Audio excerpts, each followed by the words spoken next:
Listen to your heart. Your heart is never wrong. Always face the truth. Your heart won't lead you home. Welcome to Soul Wealth, wealthy conversations that nurture the soul. Get ready for an enlightening conversation that will nurture your soul and help you live your best life. Now, here's your host, Dr. Vicki Johnson.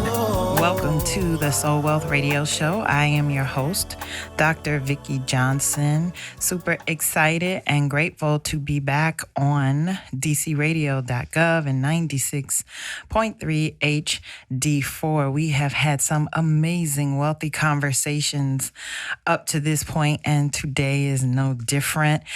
I am just thrilled to be able to have this conversation that I know will nurture your soul, as have the previous conversations. My guest today is a licensed graduate professional counselor here in the state of Maryland, where she currently works as a clinical mental health therapist for Vesta Inc. She completed her undergraduate degree at King's College in Wilkes-Barre, Pennsylvania, with a double major in psychology and theology. You go, girl. In 2019, she earned her master's degree in pastoral clinical mental health counseling from Marymount University in Arlington, Virginia. As a clinician, she works with clients across the lifespan who struggle with various mental health diagnoses, including substance abuse, schizophrenia, major depressive disorder, and post-traumatic stress disorder. As a woman of faith, she believes that her work must consist of the integration of healthy spirituality and sound clinical counseling to address matters that impact the mind and soul. She desires to work with Black, African American communities to help heal unresolved communal traumas and provide the necessary tools for self-sufficiency. Her work is purposed to promote emotional and spiritual development by challenging paradigms that thwart personal accountability, critical thinking, and the inward journey. That's a powerful sentence. In her own journey in healing, she has come to this truth.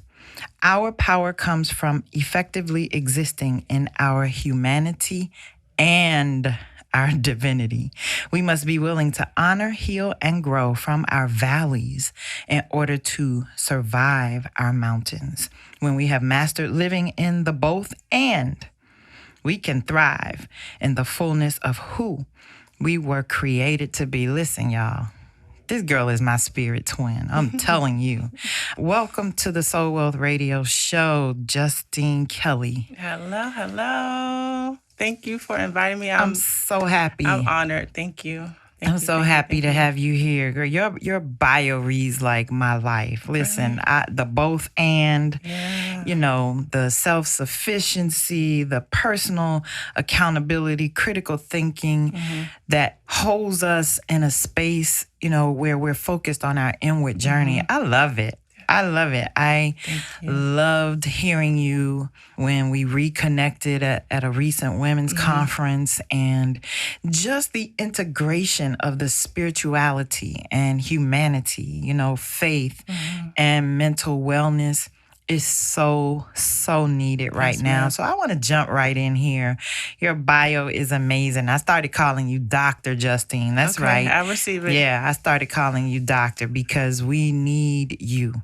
The world, when I say we need you with your expertise and your spiritual acumen to help men and women. I know you work with both, but it's just amazing. So who is Justine Kelley? Tell us a little bit about you. I read your bio, but how did you get here? What brought you to this moment where you said, this is who I want to be and this is what I want to do?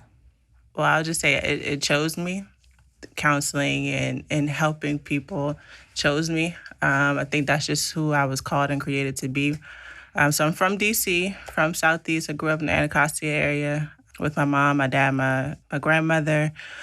Counseling, just helping people in general has just been a part of my life. Even when I was in elementary school, just minding my business, friends coming up to me, telling me their whole life story. I'm just like, can I finish my breakfast, please? I just want to eat my French toast in peace.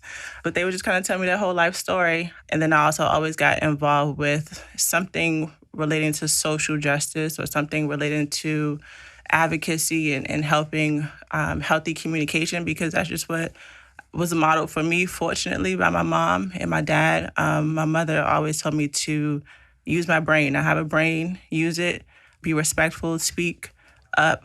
And so I did that. And faith was always the foundation of everything for me also. I grew up with a praying mother. I was at church every day, all day. I got sick of it, but eventually I understood the importance of that foundation. So for me, faith in advocacy, faith in healing, they can't be separated from me. They cannot. Faith, advocacy, and healing go together, right? And I think so much of the division in our world today is that people try to separate each of those, right? Faith is in a lane by itself. Right. Advocacy is in a lane by itself. Right. Healing is in a lane by itself, when the truth is all are required, because each of those touch spirit, soul, body. It makes sense. Who or what inspires you, Justine? Everything. Because you're so calm, right? Y'all should just see her. You should see her here in the studio. But when I met her, she was just so unassuming, me. Just real calm and cool, me. Like not a care in the world, even if there are some, right? You just live in this place of trusting and knowing that all is well, all will be well. If it's not well, you're just kind of floating in the space, and that is really what drew me to you. And then when I heard you speak, when you were being interviewed on the stage at the conference, I was like, I love her. She must come on the Soul Wealth radio show. So who or what inspires you? I'll say everything, because I'm a feeler, and everything kind of inspires me. Everything moves me. But for where I am right now, of course, it'll shift and change, but seeing my people well inspires me, because we have so much trauma. We have so much unresolved stuff. We have to talk about it. And that's inspiring me and making me to be more vocal, because this for me is new. I would rather kind of do the behind the scenes work, but I'm feeling that spirit push, like, no, this is your time, go ahead and do it. So what's new when you say this for me? What is this? Being public speaking where multiple people know who I am. I would rather, like I said, I'd rather be in the background doing the work, but I think for who I am and what charge I have been given, I have to be vocal about it. I'm so glad you have that recognition, because the truth is people can't get behind the black curtain if they don't know you're there. Yeah. And going behind the black curtain to do this work of healing, of therapy, of counseling, of support, whatever you call it, has been so taboo, because we have not talked about it. And people who look like you and I, women of color, who do this work, are just starting to come to the forefront and ascend. And I think what is important is the normalization of therapy. Yes. Like, it's okay to not be okay. Yes. That hits you, huh? Yes. Especially for Black women, because we have that persona that has been given to us about that strong Black woman, that kind of superhero, superwoman type of image. We're tired. It's okay to be tired. We're tired. We're human. Yeah. We need safe spaces. Yes, we are excellent. Yes, we are brilliant. Yes, we are, goddesses and warriors, but we also need those safe spaces. We do. And what I love, the reason I paused and slowed down right here when you started talking about I would rather be behind the scenes, I totally get that. Like I said, we are twin flames. Okay, yes. We are the same. And when I surrendered to this assignment of soul wealth, I'll call it, when I surrendered to that, I understood that in order to get people to come into the sacred space, I had to be out there, and my work professionally and my career is very behind the scenes. I love being the puppet master, if you will, making it work behind the scenes and letting other people have the spotlight. And I think when you don't want it is when you're ready for it.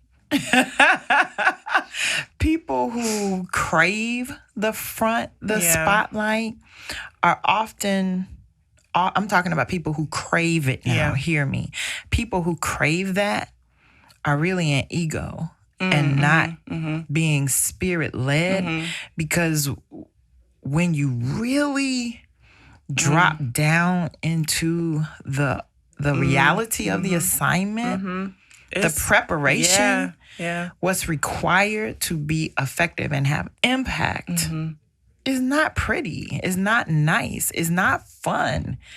Right? This is not what I chose. And I say this to people and they laugh, Justine. I wanted to be a flight attendant. Hello. Ooh. I did not want to do this work of healing, of spirituality, of teaching, of inspiration. This wasn't my choice, but I had to surrender to it. So I love that you said, I know this is something I have to do now to get out there. And it's so necessary. It's so required to normalize it for the people that need it. So I think that is really awesome. Share with us a lesson or two in your life, in your childhood, in your young adulthood, or even recently that caused you to pivot. I'm still in a pivot, but I would say, so it's so interesting that you said that you feel this calming kind of grounding spirit, because I go to counseling. I have my own counselor, and I'm working on being grounded because I'm a thinker and I'm always thinking about 1,000 things at once. What I see, I process so much, so I'm always thinking about everything. And I went through about a year or two of just really bad anxiety, really just feeling like everything was kind of crashing and burning. Everything was just shifting. It was too much that I was taking in. I hadn't dealt with some childhood stuff, and it was all kind of surfacing all at once. And I remember just saying, like, God, okay, I don't know. Here you go, though. You can have it. Like, I don't know what it is that you want me to do. Just here. So I took a good couple months, and every day after I came home, I would lay out on the floor and just say, I'm making an exchange. Like, talk about that. Talk about the exchange, girl. What do you mean? Describe that, right? I want you to create a picture with your words. Okay. So again, like I would come home and I like quiet. Like I said, I process a lot of stuff throughout the day, so it would be just absolute silence. I would have my yoga mat out, unroll it, and then I would get face down on the floor. Like my face is on the floor, and just say, God, I make my exchange today. I make my exchange of what I'm afraid of, because I have a lot of fears.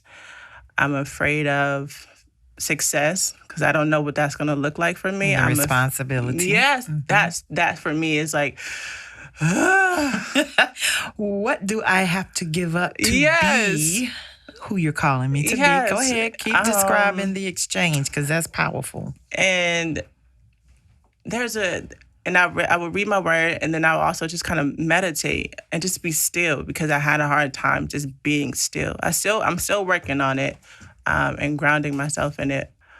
But there were moments where I could feel this shift in my soul, like shift from who I was into who I'm becoming. That's awesome. I don't know. It was a habit, though. I was intentional about it, because I felt like I don't want to live in this anxious space. I know my pastor was Pastor Dr. Harold B. Hayes and Dr. Kelly Hayes talk about this knowing space, to operate in our knowing. And I always struggle with that. Like, I know, but then I forget in moments. And then I doubt and I question. But I know that I always operate in my knowing, but this tangible world makes me forget about my knowing.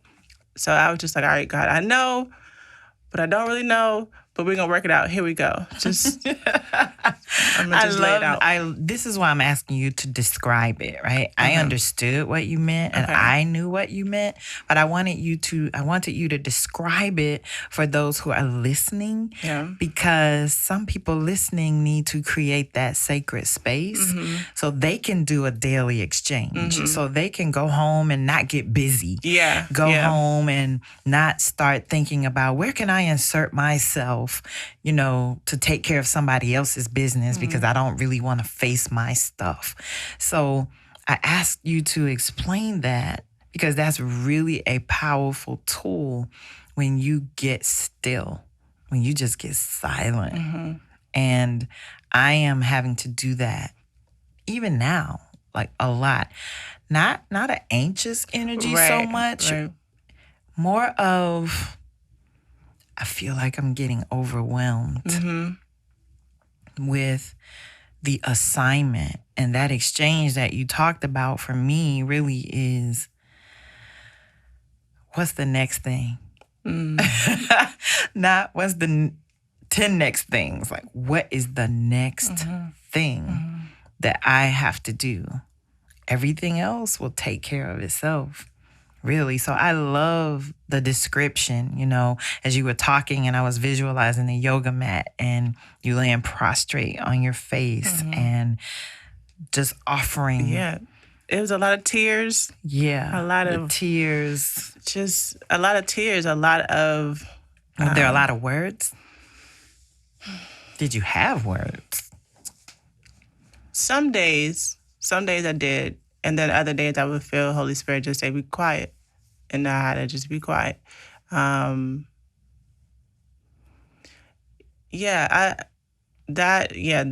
moment shifted me. Those moments shifted and continue to keep shifting me. But a lot of stuff came up too. A lot of stuff that about my ego came up because. Talk about that. So I think what happened for me, relationships, whether they are romantic or not, for me, they always help you to grow. They help you to learn more about yourself. And there were a couple of relationships that helped me to see me for who I thought I was. And it was like, all right, yeah, you're okay. You're great. But let's there's some stuff here. Let's pick at that. So I was like, oh, okay. All right, you're going to tell me about my stuff. All right, that's fine. That's cool. All right. I'm not going to cry about it. I'm going to go at home and cry about it, talk to God about it. And I did because I needed to. And then that released me to have some hard conversations with people and with myself. Hard conversations. Yeah. Hard conversations are not easy. They're not. And they're so uncomfortable, but they're necessary. Yeah. Why? Because there's freedom in that. For me, my biggest thing was my voice. So listen, I'm going to pause right there Okay. because that to me is a soul wealth tip. There is freedom in uncomfortable conversations on the other side of it, right? It can feel restrictive. It can feel constrictive when you're in it. But on the other side of those uncomfortable conversations is freedom. That's not just for you. That's for all of us. Yeah. That's for everyone because there is no growth in the comfort zone. Right? We can easily get complacent and stagnant and stale and stank and eventually start decaying. Yeah. Right? Because where there is no movement, infection sets in, whether that's a spiritual infection, emotional infection, mental infection. And I think that contributes to a lot of the ills today.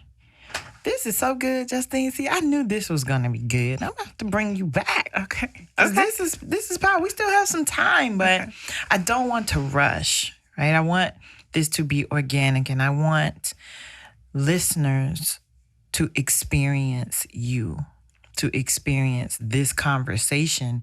Because I can sense, like I'm leaning into the salve, and I'm saying SALVE, the soul salve. I'll call it that. I know is happening for people who need to hear this. Like, it's okay not to be busy. It's okay to say no. It's okay not to look at your text messages for 2 days. Right. Or your email for 3 days. Right? And you'll find your root. So for me, I had to find my root of a lot of different stuff in those quiet places. Your root of what? Talk about that. What does that mean? So there's symptoms, right? Like in the medical field, you have symptoms, but there's a root. Okay. Which is it a spiritual root? Is it a trauma root? Is it where is the root? You may be acting out or angry at everybody. Okay, why? Where did it start? What's the first time where you really got mad? Where did that come from? So it's That's the root, y'all. Listen, I'm pausing again. Yeah. You gotta deal with the root. And it's uncomfortable, but we have to do it because that's how we evolve. If we don't do that, like you said, you're dying that space. Yeah, you got to deal with the root because a lot of times we respond and react to the symptoms or the branches on the tree. And sometimes you don't know how to deal with the root, which is why you need to go talk to Justine or someone like Justine. This is the a point of therapy and counseling and support, because even when you identify it, you might not know how to counteract it, right? So you need professional help to do that, right? You can't drink it away. You can't smoke it away. You can't sex it away. Listen, you can't pray it away. You can't shout it away. You can't get hands laid on you and it go away after you get up. I'm talking now because that's the elder in me coming out. I'm talking about elder in church now. That once you get up from that, you still have to do the work. Listen. Ask, girl, you coming back. Okay, right? okay. I don't even want to go down that rabbit hole because we can. Okay. But I am saying and normalizing and making it okay. I don't care what your title is. I don't care what your level of authority is, who people know you to be. Then go to another city, go to another state, and go to a therapist where people don't know you. Like if you're about the appearance of it, if you're about how it looks to people, whatever it takes, like by any means necessary. Justine, I'm not playing with you today. You are not going to have me go overtime. Listen, share a moment. Let me ask another question so I can shift because we were getting ready to go somewhere. Share a moment that changed you forever. She's so contemplative. I'll say now. Now? The saying yes to this because I know, when I decided to speak my truth about something that I held on to so long, and I spoke my truth. That changed you forever? How? That started that inward journey. Awesome. What are you grateful for? Being alive. So many people say that. I'm not saying that to minimize your answer. I am saying that when I ask that question in here, so many people have said that. Because it's true. You got to choose. It's a decision. And Yeah, it is slapping me because you can be alive and still not living. Right? Just because you're breathing doesn't mean you're living or thriving.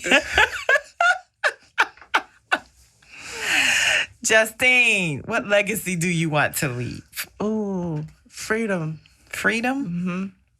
You want to be remembered. Freedom for all things.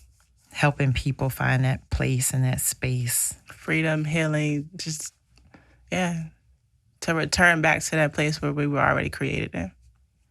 So when clients come to you and we're wrapping up, and in a moment you'll share how people can get in touch with you, because this is also about sharing who you are with the world and sharing your work and your imprint with the world. who do you work with? How do your clients come to you? You work with men, women, young, old, couples. Like, talk about that for a minute. So right now, my 9-to-5 job, I work at Vesta Inc. They have multiple locations. The headquarters is in Lanham, but I'm in Forestville. So we only at this time accept Maryland Medicaid clients. Most of the clients that we do have are on average in the 50s. Substance abuse or a severe mental health crisis or something like that. But we are taking kids. We are taking families. So yeah, I can be reached at Justine Kelley. That's Justine Kelley, Kelley. The letter W, number 8 at gmail.com. That's my personal email because Vesta will have to kind of figure something out for that avenue. But if you want to contact me personally, that's my personal email. Yeah, this is about you personally. So shout out to Vesta, right? Yes, Vesta. Thank Vesta for allowing you to create a living. But Justine Kelley is bigger than that. I'm just going to say it. Okay. I'm not telling you to go resign from your job or anything like that. But I told you when I met you that day, I was ready to start sending people to you. You were like, hold up. Yeah, Wait I'll be easy to it. I'm not ready yet. Okay.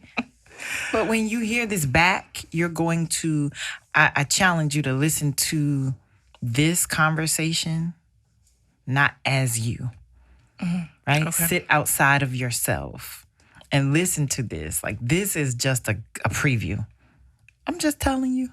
That's all I'm saying. Give your email again, how listeners can contact you. Okay. I can be reached at Justine Kelley. So it's Justine, Kelley, Kelley, the letter W, the number 8 at gmail.com. Are you on social media at all? Right now, no, because I've been on hiatus. Okay. So that's fair. Yeah. I'm not going to create something that's not there. Girl, I'm just going to tell you, get ready. That's all I'm going to say. Listen. Okay. I'm so happy that Thank you for came. having me. I'm honored. So happy that this is a defining moment for you. Yeah. We're going to take a lot of pictures and I'll post them since you're on hiatus right now. So you all can see this lovely, beautiful queen sitting here. I'm excited for you. This is so amazing. This conversation was so nurturing to my soul, and I know it nurtured the souls of those who are listening. Thank you again for listening to the Soul Wealth Radio Show. I am your host, Dr. Vicki Johnson, and I invite you to visit my website, VickiJohnson.com. That's VIKKI Johnson.com, where you can purchase my latest book, Soul Wealth, Finding Vision, Compassion, Authenticity, Abundance, and Legacy in the Midst of Chaos. That book will change your life. This I know. I also know that soul wealth is your birthright. It is your legacy. It is your inheritance. So go out, live full so you can die empty. Until next time, here on dcradio.gov 96.3 HD4. Peace. You've been listening to Soul Wealth, wealthy conversations that nurture the soul with Dr. Vicki Johnson. Soul Wealth is not just a brand, it's a lifestyle of vision, compassion, authenticity, abundance, and legacy created one conversation, one choice at a time. For more information, visit VickiJohnson.com or click on Soul Wealth at dcradio.gov.